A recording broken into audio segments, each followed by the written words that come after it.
derivada de maior grau. É uma pergunta que de vez em quando aparece. Professora, se a derivada de uma função é uma função, eu posso derivar de novo? Pode ou não, depende. Se a gente lembrar que a derivada de uma função é limite de f de x mais h menos f de x sobre h, quando h tende a zero, se o limite existir, o que a gente pode fazer é, bom, eu posso calcular a segunda derivada de uma função? Posso, se o que acontece, se eu substituir aqui na definição pela derivada, acontecer também do limite existir. Então, aí a gente pode derivar quantas vezes a gente quiser, desde que o limite exista. Primeira coisa que a gente tem que ter claro é que não é que um exercício diga derive e a gente tem que sair derivando infinitas vezes. Não, normalmente deriva uma vez só. Se ele pedir a segunda derivada, a terceira derivada, isso sempre aparece. Coisa interessante é que a primeira derivada, ela tem um significado, que a gente vai ver mais pra frente. A segunda, ela já é outra informação.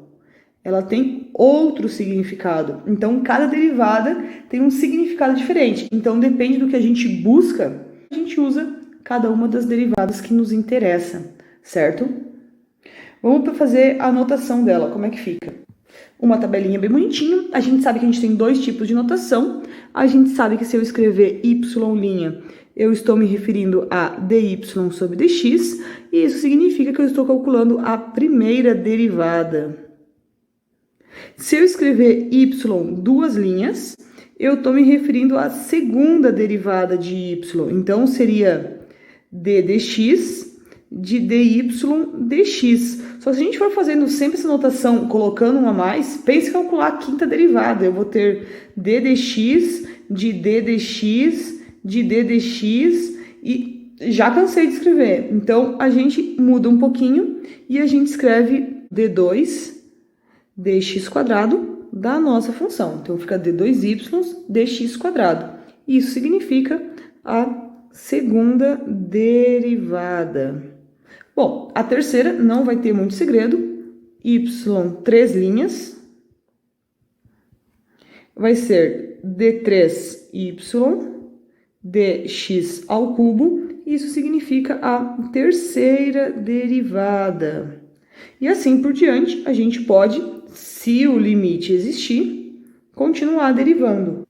E aí, que se a gente for calcular a enésima derivada, a gente coloca dny dxn, e isso significa a enésima derivada. Então, aí a gente tem quantas derivadas a gente quiser, a gente pode derivar muitas vezes, desde que o limite exista, e o principal que a gente tem que ter é o que a gente quer calcular, certo? Vamos fazer algum exemplo. Calcule a terceira derivada das funções abaixo. Nossa primeira função é x na quinta. Então, f' de x vai ser 5x na quarta. Bom, não posso colocar um igual ali. A segunda derivada vai ser 20x na terceira. E a terceira derivada vai ser 60x ao quadrado. Então, tá aqui a terceira derivada da função.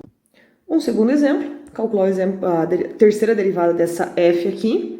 Bom, como é que ficaria a primeira derivada dessa função? Vamos colocar outra notação para a gente acostumar também a usar essa daqui. Derivada de n na x, derivada de x², 2x, de x na 4, 4x ao cubo, e de 3 é 0. Calculando então agora a segunda derivada, a derivada de n na x, a de 2x vai dar 2, e essa aqui, 12x². E agora, vamos para a terceira derivada.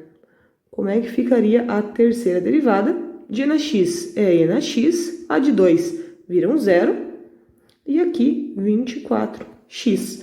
Então, tá aqui a terceira derivada.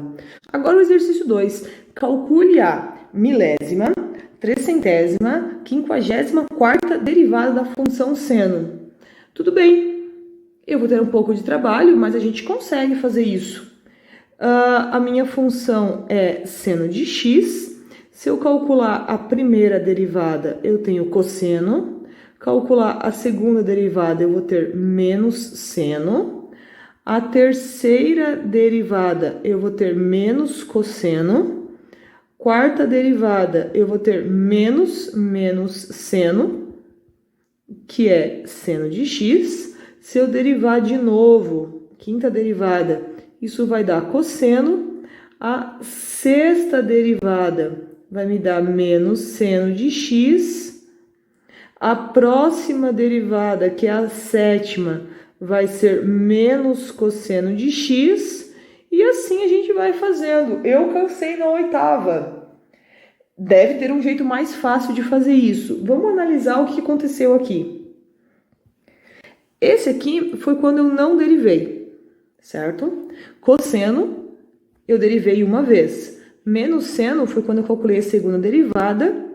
Menos cosseno quando eu calculei a terceira derivada. Quando eu calculei a quarta derivada, a resposta deu exatamente igual à primeira, ou melhor, quando eu não tinha derivado ainda. Quando eu calculei a quinta derivada, qual resposta eu tive? A mesma de quando eu calculei a primeira derivada. Quando eu calculei a sexta derivada, eu tive a mesma resposta de quando eu derivei a segunda. E quando eu calculei a sétima, que daí eu cansei, eu tive a mesma resposta de quando eu calculei a terceira derivada.